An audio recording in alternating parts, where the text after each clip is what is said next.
Welcome to the press conference with Marta Kostyuk. Marta, congratulations, you're through to the fourth round. How do you feel? Thanks. Pretty good. Was very, very mental match today, and she was closer than I thought to the win. I really grabbed it out of her hands, and very, very happy with the win today. I don't think it's my best performance, but I think the win counts. So, I mean, the win counts, so. Fantastic. We'll open up to questions from the floor. Sure. Congrats, Marta. Thanks. Round of 16, first time here in a little while. What does it mean for you to make it back into the second week, and also just the way that you've had to fight through these matches this week, your fighting spirit and stuff like that? How do you gauge it? You know, were you teetering, or is this how you wanted to be able to compete? I think I am very. I can play a very different game, and I think I am trying to find the right balance between aggressive and defensive game, because there are just players, you know, there are players that are just so solid, you know, it's not really possible to beat them just by playing very aggressive. So I feel like it's my strength, but I never really recognized it before, you know, and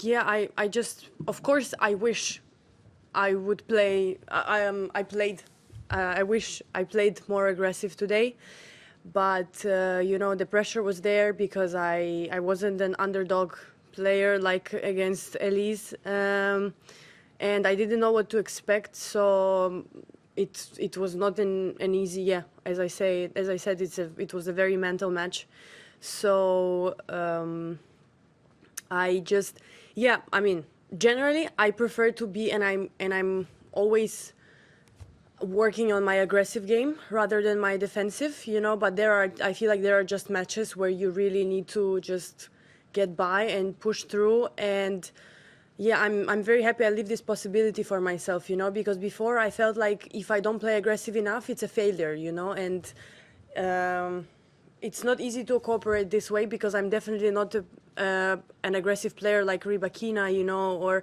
all these big hitters. Like, it's just not my natural game. It's not my identity. It's not who I am. So it's yeah, it's been a long process and a lot of work has been done. But obviously very happy to come back to my personal record stage. How do I say it? Yeah, after almost 3 years. So yeah, it feels good. Marta, when we were here last year, there was a big fundraiser for Ukraine. People were talking about it a lot. Now I don't think I've heard anyone barely say the word. Do you think people in tennis have kind of forgotten about the war?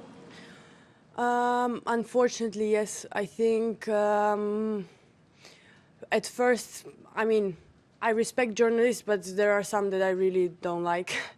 And yeah, it's, you know, I think it was a way of not really lightening up the situation in Ukraine, rather it being the like breaking news all the time. So they wanted drama, they wanted, you know, news, they wanted, you know, all this heating between players and everything. So the war is still there. People are still dying every day, and you know, I still don't understand what all these players are doing here. And you know, nothing really changed in my world. I feel like in general, it's a lot of processes, a lot of processes happening to come to this point where people forget about it, because yeah, people get used to it, and you know, I understand that everyone has their own issues, and you know, and everyone is like focused on their thing, and I think I'm here, and I think I'm here to remind everyone all the time that it's still on and it should be stopped, and it's not normal that it's happening. And my whole family is in Kiev right now, so my mom sends me videos when there are missiles flying over their house, and you know, I watch this, and and to me it's incredible that it's still going on, and it's been almost 2 years. And yeah, I heard sorry, I have to quote this. There was one good thing that David Cameron said, that it feels like it's the 1930s again and evil Putin can't win. But it really feels like everyone just it's just I feel like West tries to silence everything down, you know, like to talk less about it, to not escalate anything, you know, but in reality, like the reality that I'm living in is everything is very far from being over, and we are not in a good, not that we're not in a good position now. We've never been in a good position because it's a completely unequal and terrible war. So we're just in the survival mode for the last 2 years, and people are incredibly depressed now and tired, and you know, I don't feel like it's stopping anytime soon, and I don't feel like anyone is doing anything about it. I just feel like someone is benefiting big time out of it, and you know, and we're just out here. You know, I try to do my best, and I compete, and I try to succeed, but you know, at the end of the day, I look at around, you know, and I don't feel like all of this really matters that much. It's just a tennis match. It's just a tennis tournament, you know, and out there is the real life, you know, that people, I think, forget about. So yeah, unfortunately, it's not the breaking news anymore, so journalists are not interested in it. So it's no drama, you know. Why talking about it if there is no drama? I spoke to Lesia earlier, and I asked Adrian Manarino and Roberto Battistuta why they had gone to St. Petersburg in December to play in that exhibition sponsored by the company that we both know. They said it was just a tennis issue. Yeah. I wondered what your kind of... I don't, you know, Russia is very well known for very well psychological pressure and propaganda, and it's like really their specialty. It's not like, you know, they're not bad at it. They're actually really, really good, and people get caught in it. You know, you really need to be sharp all the time, and you need to. You know how I'm thinking. I remember now how my coach said today, "Sharp on the court," you know, and I'm like, but people really need to be sharp all the time because you need to make difficult choices. Like I came to the point where I know that the road I chose and the road I'm going with, not even with the war, but just in general, like in tennis and what I decide from day to day, is a very difficult path. But I know it's the one that's worth it because. You know, there is always, every single day, there are choices, like in front of you. You know, about anything, what to eat for breakfast. You know, when to get up. Should I go work out today? Should I fight in this match? You know, like there are choices that people make, and I feel like as long as people are doing easy choices and the ones that benefit them the most, this is where we have a problem because I don't feel like there is growth and there is understanding, in general, like for people. Around what's going on in the world, like look around, you know, it's like, yeah, it's like I think people get manipulated and get caught, but it's never just, you know, like it's never just tennis, you know, like you cannot go to Russia and play this tournament where they pay you a lot of money. I'm pretty sure they just got paid a lot of money, you know, so that's why they went there. And and at the end of the day, not everything is just about the money. So, I mean, by far not about the money. So yeah, I just have different beliefs, and I truly don't understand these players. Like, I don't know why they did it, and congrats to Russia's propaganda. It works. Not always, but it works, unfortunately. Sorry, Marta. Yeah, sure.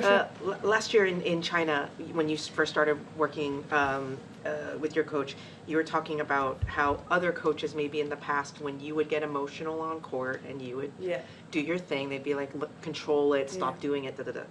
Obviously, in the Mertens match today, it's full Marta on the court. So I'm curious, like when you and Sandra talk about how to channel your intensity on the court. Yeah.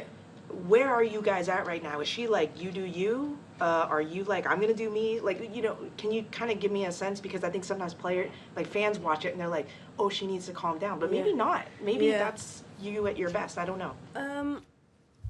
People are different, you know, like Rybakina is an incredibly calm player, almost no emotions.